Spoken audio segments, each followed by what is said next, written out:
So welcome. To set it up, if you've used it, you go right into your class and in Blackboard, and you can get your Blackboard Collaborate Ultra.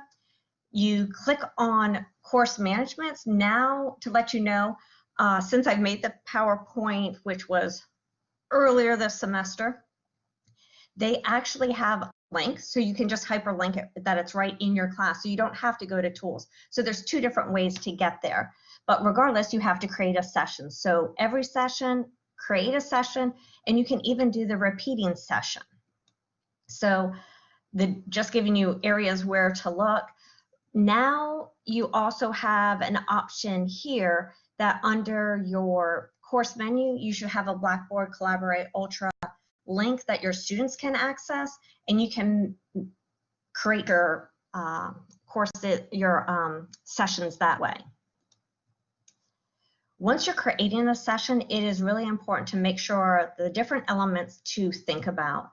One is naming your session, selecting your date and time for when your session will start, also when your session will end. One of the things that is very beneficial with this is a great way for in the virtual realm of having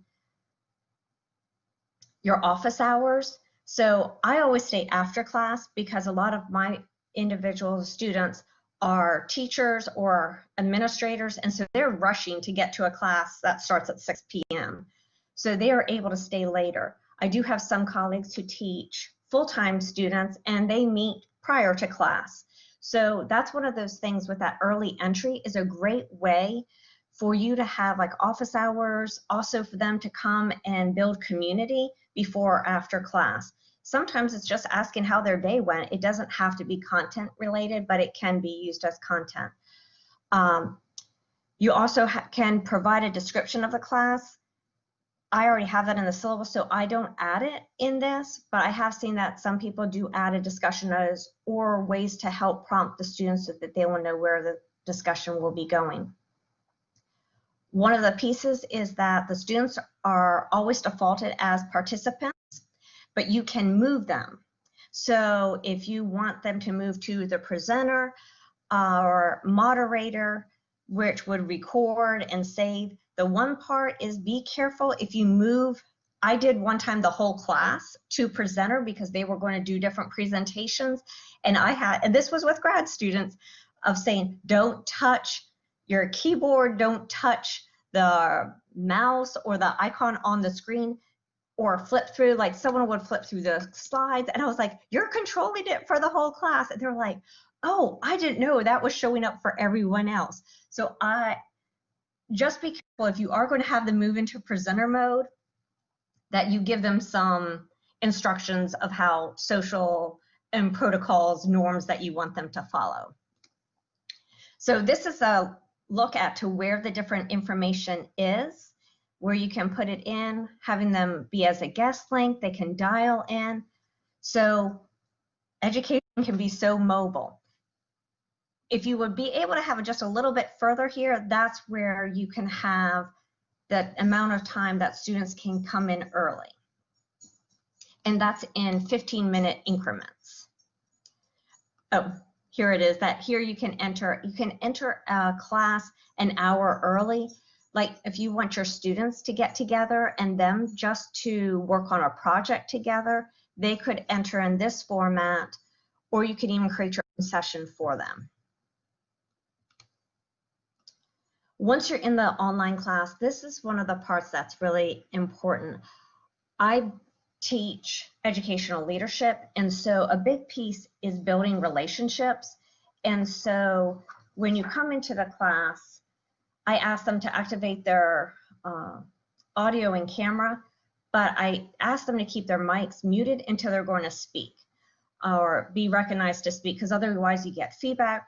Many of us are working from home, so you can have children, dogs. One time it was really precious. One dog was barking online, and then someone else's dog was barking. So we try to minimize that we can be as in a focused environment as possible, but also being able to see the people, because when I'm able to see the students, the one time I was talking about something that was quite complex, And when you have asynchronous, you don't get to see any body language or eyes. And I at least had someone who was very expressive. I was like, oh, you're not understanding me, explain it a little bit better, which was great by them having their cameras on. Another piece that I also like of sharing files, sharing my screen, using the whiteboard, and to create a poll. I want you to see what it's like from the student's standpoint. So I'm going to give you some practice with this. So I'm going to move to share the whiteboard. And one of the pieces that I really like about sharing the whiteboard is that it is totally anonymous. When you type something in the chat, your name is always attached to it. We talk a lot about racial tensions. We talk about sometimes topics that are really helping the students move forward or really question what they truly believe. And one of the times that I use the whiteboard, and I'm going to have you guys use it, is to write what privileges you have. So what's best is if you would come up to the top, you will get your toolbar. Typing is typically the easiest. Some people like to handwrite on the screen. Sometimes it looks really elementary. You can pick what color, but think about what privilege do you have? And just put your cursor on the whiteboard and then type anywhere someone else might be typing. And when you're done, excellent. Able-bodied. That makes a big difference. Have a job.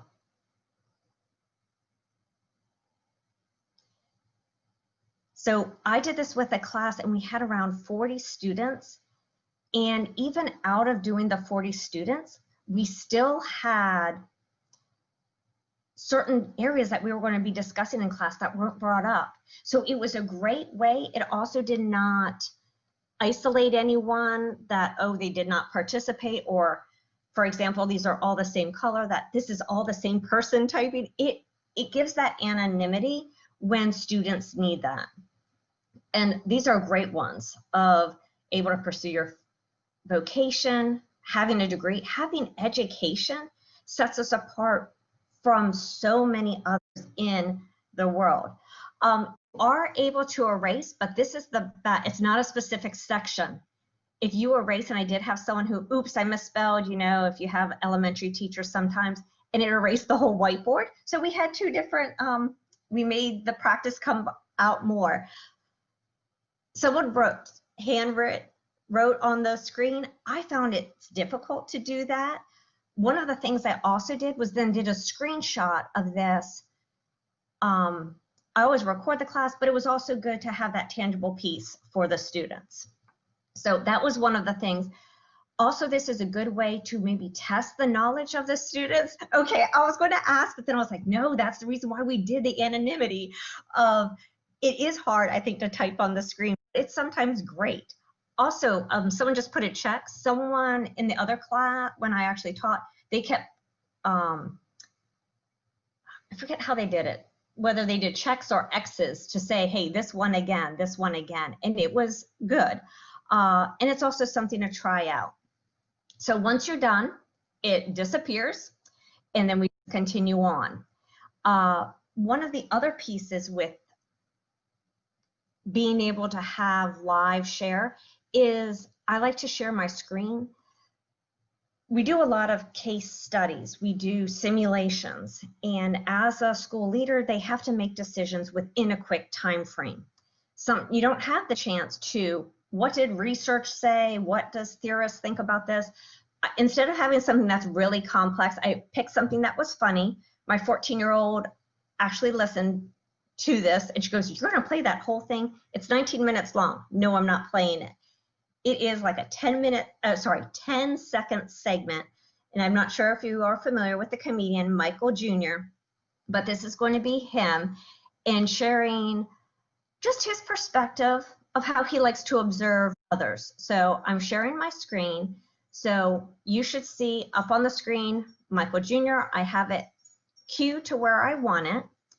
And then we will play it. Let me explain this. I'm the type of comedian, like I'm observational. Like I pay attention to things like college students. Take somebody who goes to a nice school like University of Southern California. Ask them what school they go to. You get a nice, quick answer. What school you go to? USC. New York University. You get a nice, quick answer. What school you go to? NYU. Ask somebody to go to community college. You get a much longer response, don't you? What school you go to? Well, see, right now, what I'm doing, I'm going to get a couple credits, right? Then my financial aid is supposed to come through. Then I'm going to transfer, man. They say school kills creativity anyway, man. I feel vulnerable. When they Brown around me, I feel really vulnerable right now.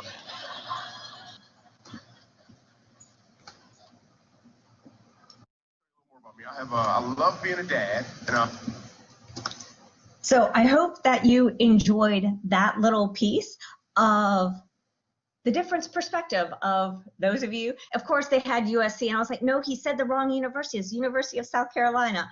But of just how do people react? There are different scenarios, different clips. For example, there's times, so that's where finding pieces out there that are videos that you want your students to be exposed to and then react in real time. That is something that I use. Another piece, and is I'm going to continue. Hold on. I'm trying to think. I might need Aisha. Okay, I get all of Aisha's things up here, so sorry about that. Because I was like, not what I was expecting. So you see, when you have extra things loaded in the slide share of what ends up happening. And so this is what you would have, like in the slide share, this is what I was looking at, and there was a whole list right here of the different PowerPoints that for all of CTE that Aisha is moderating today. But if you have just yours, you click on it, and then I thought it was the very next slide. When you click on it, it will get black, and then you have to hit share now, and then that will send it to the students, because otherwise you can flip through the pictures and see your PowerPoint. Like you wanted a slide, one of the PDFs I have is over 79 pages. I don't go through all 79 pages. I go right to the slide that I want the students to see, and then that's when I hit share. In order to access the recordings, and I learned this, I was calling it the 3 lines, but the one small little box that has the 3 lines is called a hamburger. So you click on that, and then the students have access to the recordings. So here, then they can click on it and watch it, whatever. And once you have a lot, you can have them all here, and the students can go back and listen to them. Part of the chat feature, and I actually used this right before class because I saw Nina was a part of this class, and I haven't gotten to see her, so I was like, oh yay, I get to see someone that I actually know in here. So picking from everyone, I went just to her name and wrote a private message to her. You can also send, as you all did, so as you logged on, as your message to everyone. Another way to access that, and that would be in the instruction mode, is when you are the instructor. I was trying to get, here's my hand. Right here where you have the class list, when you have the class list, and then it's called the 3 dots or the kebab, you press on the kebab, and then you can type your individual message. For example, I had one student who turned in some submission that I couldn't, it was unfortunately, had some errors and it was unable to be downloaded. So I was like, hey, can you send it, resubmit this assignment? I didn't need everyone in the class to know it.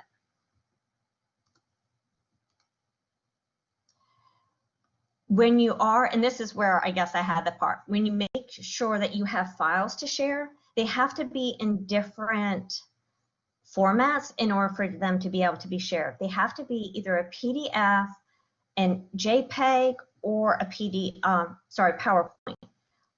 A Word document you can convert and then you can share it, but you cannot share a Word document.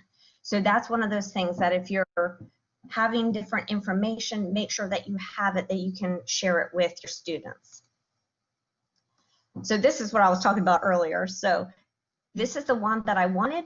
So I click on it. When I'm ready to share, I hit share now, and it will come up.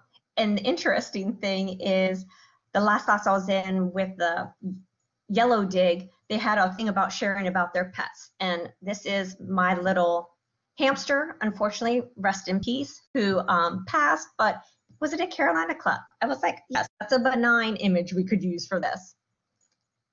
No, there is not, Marisha, there is not a way to have the gallery view. It is, the max I've been able to see is 6.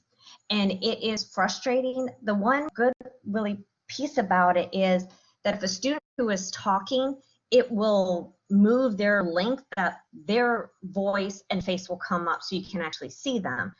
Obviously, if they have their camera on, and then when they start talking, it will flip through to that. But yes, you don't get to see everyone. It's not like a Zoom that I think can have like 40 some people.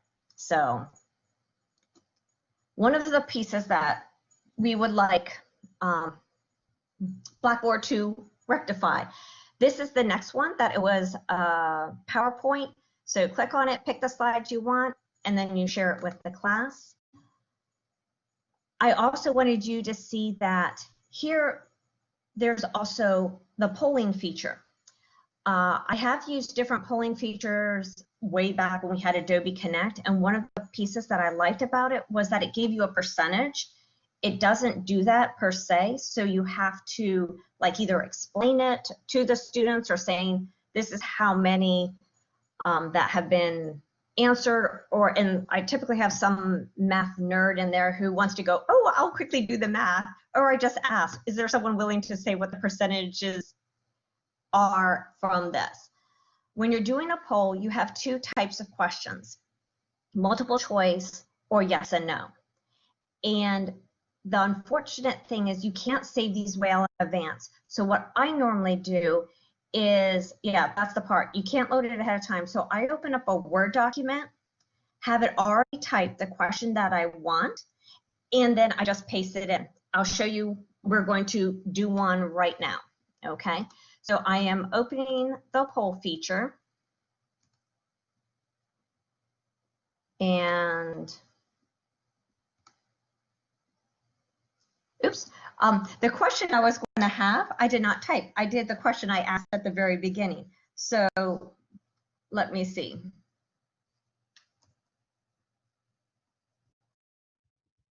I'm typing the question and you'll probably hear me.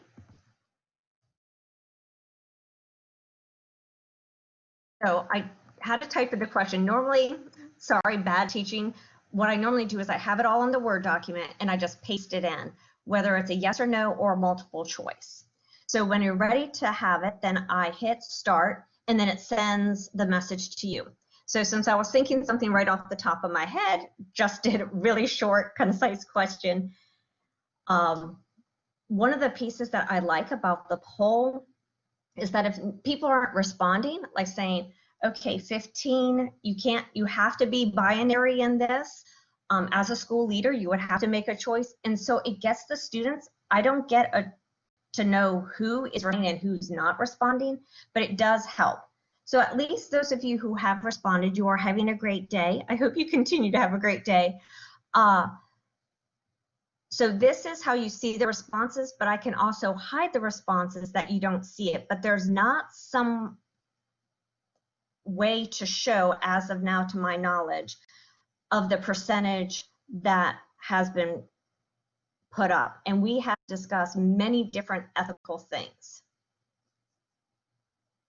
Oh, you can see, oh, excellent. I didn't ever look up to see who, as the moderator, that they could do it. I just took their anonymity and said, hey, this is great. So then once that's done, the circle with the square, oh, and that's another thing, thank you, Elvin, is that there's different things that are new. I used to use a timer.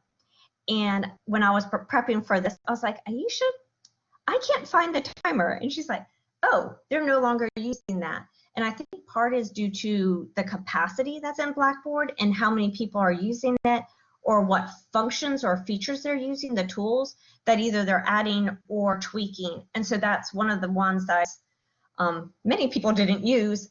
I guess we have our cell phones that they don't do a timer, because I am terrible that when people are put in a group, I forget how long they've been there, because I normally join a group.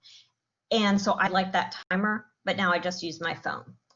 So I hope you got to meet some other people across the university, maybe get some great ideas for lunch ideas. Basically, that's the majority that I have. There are things that, like in your setting, that if you want to add your little picture down below of adding that, I didn't have it for the longest time, and I was like, well, I'm presenting, I better do it. One of the pieces, this is, I guess, one of the pieces that I think is most useful, and I'm going to share my screen, is right here with the Blackboard help. This is a great spot. That's where I found out of how to add my picture. I went to one of the pieces here. So you can type it in at the top, do a search, and you can also they have different pieces to actually help you. So I'm hoping those pieces would be beneficial to you if you have any questions.